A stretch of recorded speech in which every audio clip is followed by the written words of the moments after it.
Hi hello welcome to SS productions competitive hub అండి. ఈ వీడియోలో మనము తెలుగు కంటిన్యూషన్ బిట్స్ అనేటివి చూద్దాం. టాప్ 30 బిట్స్ అండి.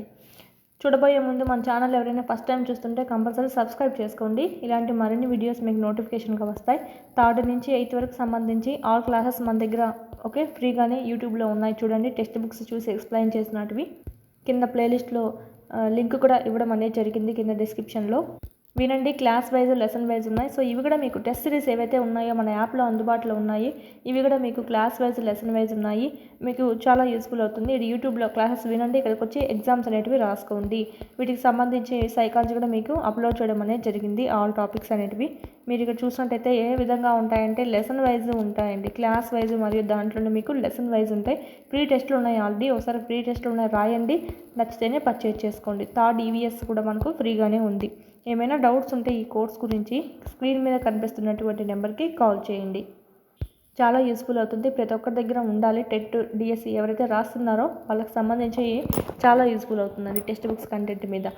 చూద్దామండి, నెక్స్ట్ క్లాస్లోకి వెళ్ళిపోదాం. క్రింది పద్యాన్ని చదివి ప్రశ్నకు జవాబును గుర్తించండి. ఉదకము ద్రావెడు హయమును మదమున నుప్పొంగుచుండు మత్తె బంబున్ మొదవు కడనున్న వృషభము జదువనియ నీచు కడకు జనకుర సుమతి. హయము అనగా, పై పద్యంలో మనకు హయము అంటే ఏమిటని అడిగారండి. Most important options. హయము అనగా ఏంటంటే option 3 is the right answer. గుర్రం అండి. చాలామంది గార్డ్ అని పెడతా ఉంటారు, కాదు, గుర్రము ఈజ్ ద రైట్ ఆన్సర్. కింద కామెంట్ చేయండి కామెంట్ సెక్షన్లో 31st క్వశ్చన్ అని చెప్పి మీరు కింద కామెంట్ చేయండి. ఆన్సర్ అనేది చెక్ చేసుకోండి. సుమతి శతకకర్త ఎవరు? సుమతి అంటే మంచి మతి కలది, మంచి బుద్ధి కలది అని మీనింగ్లో వస్తుందండి. ఇది మకుటం అని చెప్పచ్చు. ఈ సుమతి మకుటంతో రాసినటువంటి శతకమే సుమతి శతకం అండి. ఇది శతకాన్ని రాసినటువంటి వాళ్ళు ఎవరు అంటే ఆప్షన్స్. మీకు గుర్తు, సుమతి అనే అమ్మాయి ఉంది, బద్ధకం ఎక్కువ అని చెప్పి గుర్తుపెట్టుకోండి. సుమతికి బద్ధకం ఎక్కువ అంటే బద్దెనా. సుమతి శతకకర్త ఎవరు? బద్దెనా. వేమనకి తెలిసిందే కదా, వేమన పద్యం. నెక్స్ట్ మనకు గద్యం ఇచ్చారు. జానపద సాహిత్యం ఎప్పుడు, ఎక్కడ, ఎలా పుట్టిందో చెప్పడం కష్టము. జానపద సాహిత్యం చాలా ప్రాచీనమైనది. జానపద సాహిత్యం దాదాపు అజ్ఞాత కర్తృత్వమే. ఒక్కో గేయం, కథ, సామెత వెనుక ఐతిహ్యం ఉంటుంది. తరచిన కొద్ది సంస్కృతి లోతులు తెలుస్తాయి. జానపద సాహిత్యం అధ్యయనం చేయడం వల్ల ప్రజల ఆచార వ్యవహారాలు, సాంప్రదాయాలు, సంస్కృతిని తెలుసుకోవచ్చు. ఇందులో అజ్ఞాత కర్తృత్వమే అంటే ఏమిటి? జానపద సాహిత్యం దాదాపు అజ్ఞాత కర్తృత్వమే అంటే ఏమిటి అని మనకి ఇచ్చారు. ఇక్కడ సెంటెన్స్ ఇచ్చారు కదా, ఈ సెంటెన్స్లో భాగంగా అజ్ఞాత కర్తృత్వం అంటే ఏమిటో అడిగారు. ఆప్షన్స్. 33rd క్వశ్చన్ అంటే ఏంటంటే అజ్ఞాత కర్తృత్వం అంటే, అజ్ఞాత అంటే ఏంటి? ఏమీ తెలియని, ఎవరో తెలియని, అజ్ఞాతవాసి అంటామంటే ఎవరో తెలియనటువంటి అనే మీనింగ్లో. కర్తృత్వం అంటే ఏంటండి? కర్త అంటే మనకు సృష్టించిన వాడు. ఇక్కడ మనకు 2 కలిసి చూసుకుంటే ఎవరితో సృష్టించబడిందో తెలియనిది అనే మీనింగ్లో చూసుకోవచ్చు. మనకు నేమ్లోనే ఉంటుంది. బాగా తీసుకొని చదివామంటే మనకు నేమ్లోనే ఉంటుంది. చూడండి, ఎవరిచే సృష్టించబడినదో తెలియనిది. అజ్ఞాత కర్తృత్వమే అంటే ఏంటంటే ఎవరితో సృష్టించబడినదో తెలియనిది. అజ్ఞాత అంటే ఎవరితోనో సృష్టించబడింది అని చెప్పి, కర్తృత్వం అంటే సృష్టించడం అండి. అజ్ఞాత అంటే ఎవరో తెలియని వ్యక్తి అనే మీనింగ్లో వస్తుంది. సో ఇది మనకు క్రింది గద్యం చదివి ప్రశ్నకు జవాబు సేమ్ ఇచ్చారు. జానపద సాహిత్యం వల్ల మనకు తెలియనిది ఏమిటి? ఇక్కడ మనకు ఏమిచ్చారు? జానపద సాహిత్యం అధ్యయనం వల్ల ఆచార వ్యవహారాలు, సంప్రదాయాలు, సంస్కృతి తెలుసుకోవచ్చు. సంస్కృతి, ఆచార వ్యవహారాలు, సంప్రదాయాలు తెలుసుకోవచ్చు. భవిష్యత్ విషయాలు తెలుసుకోలేమండి. Option 4 is the right answer. ఇక్కడ మనకు అకార్డింగ్ టు పేరానే రాయాలి. Option 4 is the right answer. ఈ 3 మనకు వీటిల్లో ఇచ్చినట్టువే ఉన్నాయండి. అంటే అధ్యయనం చేయడం వల్ల ఇవి తెలుసుకోవచ్చు అని. Option 4 is the right answer. ఓదార్చడం అనే అర్థంలో వాడే జాతీయము. ఓదార్చడం అనే అర్థంలో వాడేటువంటి జాతీయము. ఆల్రెడీ జాతీయాలు వీడియోలు చేసుకొని ఉన్నాము, చూడండి ఒకసారి. చూడండి వాళ్ళు ఉంటే తెలుగు గ్రామర్ సంబంధించి ఫుల్ వీడియోస్ అనేటివి ఉన్నాయి. సందులు, సమాసాలు అన్నీ ఉన్నాయి. ప్లేలిస్ట్లో యాడ్ చేస్తున్నాను చూడండి. కింద లింక్ కూడా ఇచ్చున్నాను డిస్క్రిప్షన్లో. ఓదార్చడం అనే అర్థంలో వాడేటువంటి జాతీయం. ముందు మీరు అవి విని మళ్ళీ తర్వాత గ్రామర్ పార్ట్ చేశారంటే ఇట్లా బిట్స్ ఈజీగా ఆన్సర్ చేయగలుగుతారండి. ఆప్షన్స్: ఓదార్చడం అనే అర్థంలో వాడేటువంటి జాతీయం ఏమిటి అంటే option 3 is the right answer. కళ్ళ నీళ్లు తుడవడము. ఓకే, కళ్ళ నీళ్లు తుడవడం అంటే ఏడ్చొద్దు అనే మీనింగ్లో, అంటే ఎదుటి వాళ్ళు ఏడుస్తూ ఉంటే మనం ఓదార్స్తున్నాం కదా, సో ఆ మీనింగ్లో వస్తుంది. కపోలం పదానికి పర్యాయ పదాలు. కపోలం పదానికి పర్యాయ పదాలు నానార్థాలు అంటే వేరువేరు. పర్యాయ పదాలు అంటే ఏంటి? ఒకే మీనింగ్ ఇస్తాయి, సమాన అర్థాన్ని ఇచ్చేటివి. నానార్థాలు అంటే ఒక పదానికి నానా రకాల అర్థాలు ఉంటాయండి. ఈ అర్థం వేరు, ఈ అర్థం వేరు. ఓకే, రెండింటికి సమాన అర్థం అనేది అయి ఉండదు. ఓకే, ఈ రెండింటిని పోల్చుకుంటే. ఓకే, ఈ విధంగా మనము ఇలాంటి వాటిని నానార్థాలు అంటాం. సేమ్ మీనింగ్ కనుక ఉంటే, ఓకే, సేమ్ మీనింగ్ కనుక ఉంటే వాటిని మనం పర్యాయ పదాలు అంటాం. కపోలం అనే పదానికి చూసినట్టయితే option 4 is the right answer. చెక్కిలి లేదా బుగ్గ అనే మీనింగ్లో వస్తుందండి. Option 4 is the right answer. భృత్యుడు అంటే ఆప్షన్స్ మోస్ట్ ఇంపార్టెంట్. ఇది కూడా మనకి చాలామంది కన్ఫ్యూజ్ అయ్యారు దీన్ని లాస్ట్ టైం. భృత్యుడు అంటే ఆప్షన్ 1 సేవకుడు అని అర్థం అండి. Option 1 is the right answer, సేవకుడు. ఆహారం ప్రకృతి పదానికి వికృతి. నెక్స్ట్ క్వశ్చన్, ఆహారం ప్రకృతి పదానికి వికృతి ఏంటి? ఆహారం అంటే ప్రకృతి, దీనికి వికృతి పదం ఏమిటంటే ఓగిరం. Option 4 is the right answer, ఓగిరం. త్రిజట అనే పాత్ర ఈ కావ్యానికి సంబంధించింది. త్రిజట స్వప్నం అనేటువంటి లెసన్ ఉంది. త్రిజట ఉంది కదా, అందులో ఈ పాత్ర గురించి ఇచ్చాడు. ఈమె ఏ కావ్యానికి చెందింది? మహాభారతమా, రామాయణమా? మనకు సీతని రావణుడు కిడ్నాప్ చేసుకొని తీసుకెళ్ళిపోయిన తర్వాత అక్కడ మనకు త్రిజట అక్కడ కాపలాగా ఉంటుంది సీతాదేవికి. అక్కడ త్రిజట ఒక స్వప్నం రావడం జరుగుతుంది. త్రిజటకు ఒక కళ రావడం జరుగుతుంది. దాని గురించే మనకు త్రిజట స్వప్నం అనే పాఠంలో మనకు అందించారు. త్రిజట అనేది మనకు రామాయణానికి సంబంధించింది. ఇప్పుడే చెప్పాను కదా, సీతాదేవిని రావణుడు ఎత్తుకోపోయినప్పుడు అక్కడ కాపలాగా త్రిజటని పెట్టడం జరిగింది. త్రిజటని ప్లస్ ఇంకా కొంతమందిని. ఇదంతా మనకు రామాయణం సంబంధించి. Option 3 is the right answer. ఒడలి నిండా కన్నులుండు నింద్రుడు కాడు. ఒడలి నిండా కన్నులుండు నింద్రుడు కాడు. ఒంటి నిండా కళ్ళు ఉంటాయంట కానీ ఇంద్రుడు కాదంట. ఇది ఒక డాష్ అంటే ఏంటి? ఇదొక పొడుపు కథ. Option 4 is the right answer. ఒంటి నిండా కళ్ళు ఉంటాయి కానీ ఇంద్రుడు కాడు అని అడుగుతున్నారు. ఎవరు అని కనుక్కోమంటున్నారు. అంటే ఇదేంటి? పొడుపు కథ. అమృతం కురిసిన రాత్రి వీరి రచన. అమృతం కురిసిన రాత్రి ఎవరి రచన అంటే ఆప్షన్స్: బాల గంగాధర్ తిలక్. ఫుల్ నేమ్ ఏంటంటే దేవరకొండ. ఓకే, దేవరకొండ బాల గంగాధర్ తిలక్. 7వ తరగతి కరపత్రం పాఠం ఇతివృత్తం. 7వ తరగతి కరపత్రం పాఠం యొక్క ఇతివృత్తము. మనకు ఖచ్చితంగా ఇతివృత్తాలు ప్లస్ ప్రక్రియల గురించి కంపల్సరీ ఒక బిట్ అయితే వస్తుంది, చూసుకోవాలి. Option 3 is the right answer. బాలల హక్కులు. జరిగిపోయిన పనిని గురించి తెలిపే కాలం. జరిగిపోయిందాన్నండి పాస్ట్ టెన్స్ అని చెప్తాము. అంటే భూతకాలము. ప్రజెంట్ గురించి అయితే వర్తమాన కాలము. భవిష్యత్ అంటే ఫ్యూచర్ కాలం. ఫ్యూచర్ గురించి తెలిపితే భవిష్యత్ కాలము.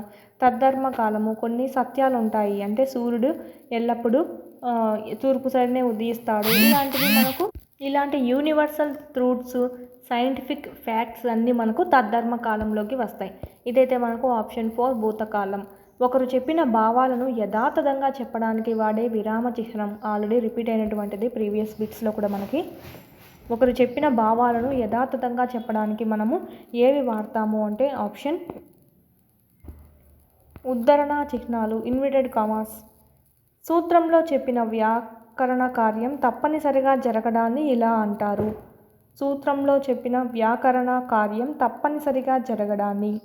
ఆప్షన్స్ అంటే మనకి ఇక్కడ సంధి కనుక కంపల్సరీ జరిగిందంటే దాన్ని నిత్యం అని చెప్తామండి. ఇక్కడ అత్వసంధికి అయితే బహుళం అని చెప్పాం కదా, అలాగే ఇత్వసంధికి అయితే వైకల్పికం, ఉత్వసంధికి అయితే నిత్యము. అంటే ఎప్పుడు ఉత్వ సంధిలో సంధి జరుగుతుంది. ఇత్వ సంధిలో వైకల్పికము.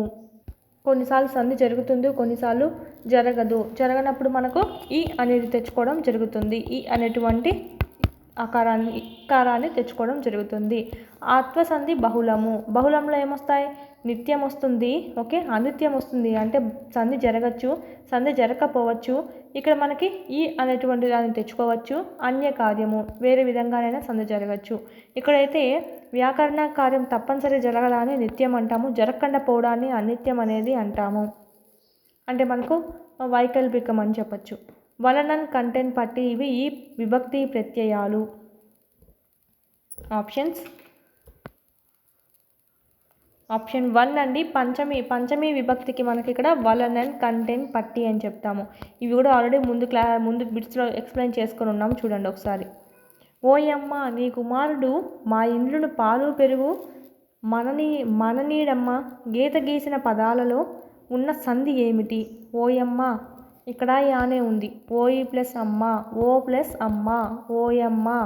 అంటే సంధి జరగలేకుండా ఉన్నప్పుడు యా అనేది రావడం జరిగింది. అనేది ఈ ప్లస్ ఆ ఏమవుతుంది? యా అనేది అవుతుంది, ఓయమ్మ. సో ఎడాగమ సంధి. నెక్స్ట్ మా ఇండ్లు, మా ప్లస్ ఇండ్లు, ఈ అనేది రావడం జరిగింది. సో మా ఇండ్లు, ఇక్కడ కూడా మనకు యానే ఉంది.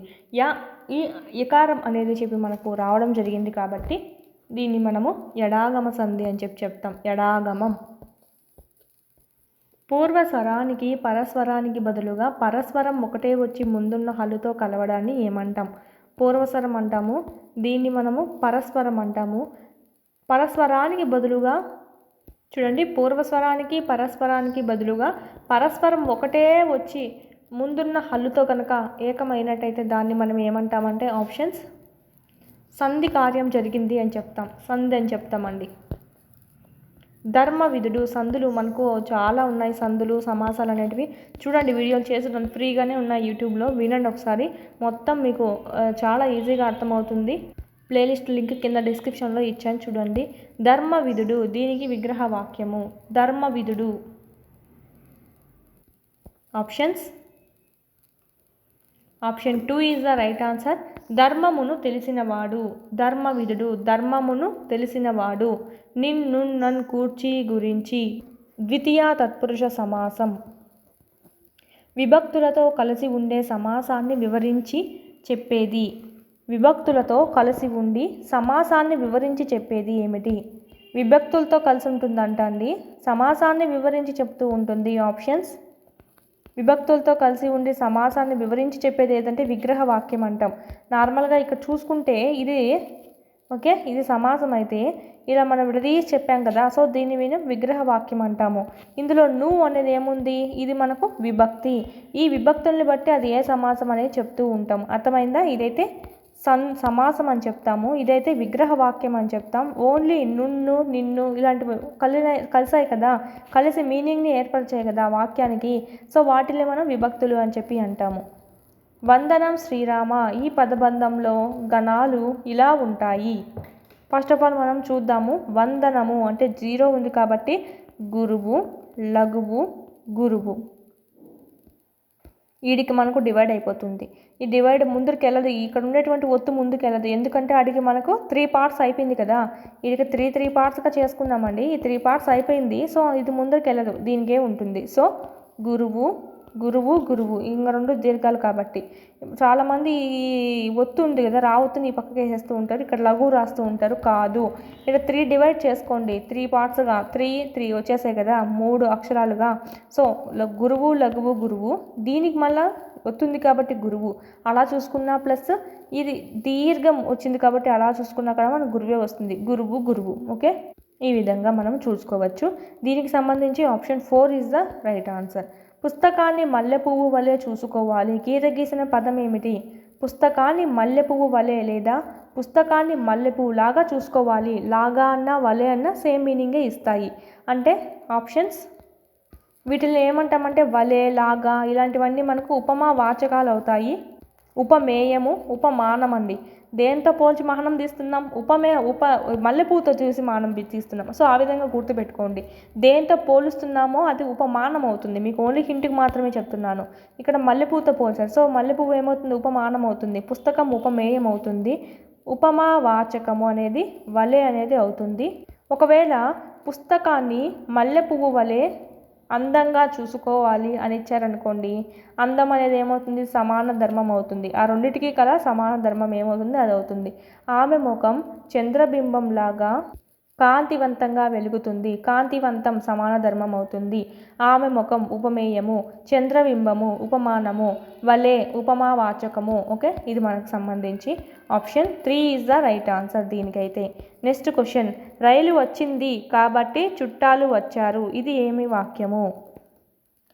రైలు వచ్చింది కాబట్టి చుట్టాలు వచ్చారంట. ఆప్షన్స్ సంయుక్త వాక్యం అండి. ఇక్కడ మనకు కాబట్టి అనేది మనకి ఏమవుతుంది? 2 వాక్యాలను కలుపుతూ ఉంది. ఇలాగా 2 వాక్యాలను కలిపిందంటే అది సంయుక్త వాక్యము. కామాలు వచ్చి వస్తుందండి, అదైతే మనకు సంశిష్ట వాక్యము.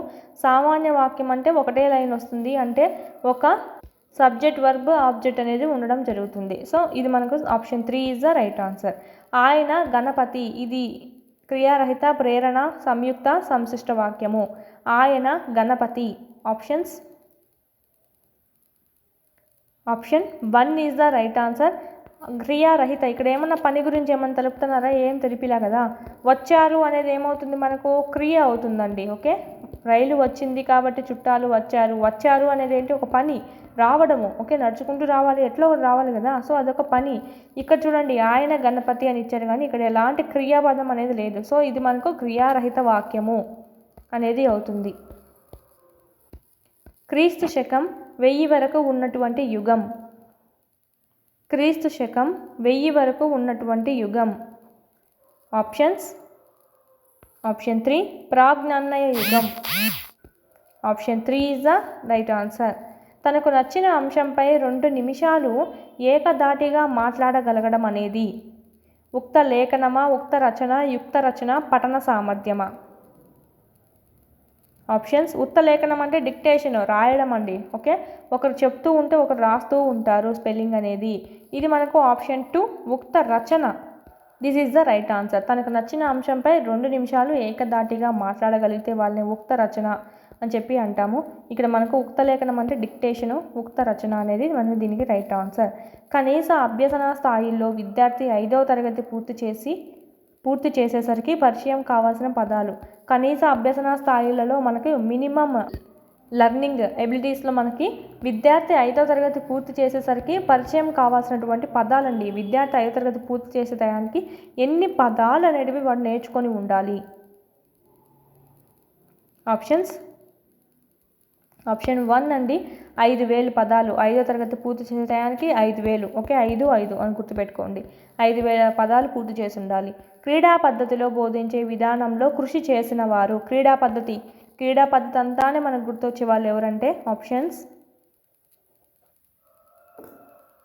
క్రీడా పద్ధతిని కనుగొన్నది ఎవరు, ప్రతిపాదించిన వారు, కనుక్కున్నవారు ఎవరు అంటే మనకి ఇక్కడ కాల్డ్వెల్ కుక్ అండి. అన్నీ కాలే వచ్చాయి కదా. సో అదే విధంగా క్రీడా పద్ధతి అని చెప్పి గుర్తుపెట్టుకోవచ్చు. క్రీడా పద్ధతిని మనం ఏమంటామంటే ఎత్తుగడ పద్ధతి అని కూడా అంటాం.